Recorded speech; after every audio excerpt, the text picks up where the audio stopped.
Welcome back. The United Way of Southwest Virginia officially has a new executive director. Megan Parks is with me today to tell us a little bit more about her new role and a little bit about herself.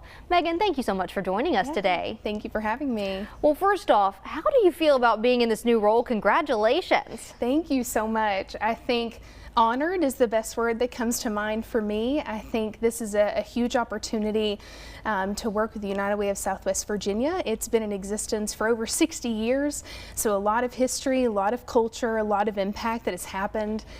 So being able to jump on the train and being able to keep everything moving and keep generating high impact for Southwest Virginia is a good opportunity. I'm really excited to work with our board of directors, our donors, our community partners, and community members to really figure out what this next chapter is going to be for the United Way and what the needs are and how we can really rise to fit those needs. So really excited for the opportunity. Well, let's talk a little bit about what you hope to accomplish and some of your goals for this role. Sure. So there are really two major initiatives that I'm focused on in my first about 90 days. Really the first one, it sounds very simple, but it's to listen. You know, I think, again, there's a lot of history for the United Way, a lot of history in Southwest Virginia, and we're very fortunate to work with communities who are very passionate and collaborative about their space.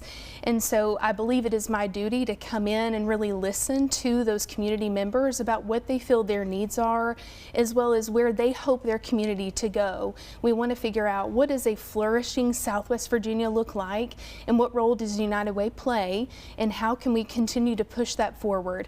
You know, we can speculate all day of what we think their needs are going to be. But really it's based on their input, and I want to hear that, and we want to be able to use that feedback to lead our strategic initiatives and programming. And so that's number one. And number two is the train is already on the tracks, the work is being done. And so really it's jumping on and learning and continuing the work that has already been put into play.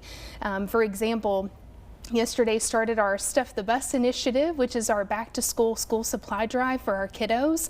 So we've partnered with superintendents in the 21 localities that we serve in Southwest Virginia to make sure that kiddos get started off on the right foot for the school year.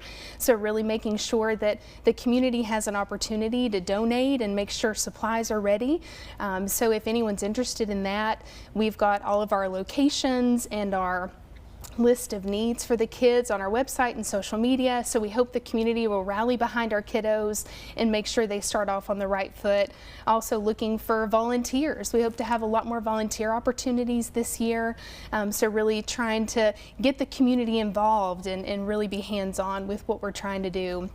And then, of course, in the fall, we're going to start our workplace campaign. So we're going to be partnering with over 50 employers to continue adding to our community investment portfolio and make sure we can support our community partners and the work that they're doing to make sure they've got the resources and support they need to really meet people where they are. So excited for those opportunities. Well, it sounds like you have a very full plate over the next few months, but thank you so much for stopping by First at 4 and sharing a little bit about what some of your goals are. Well, thank you so much for having me.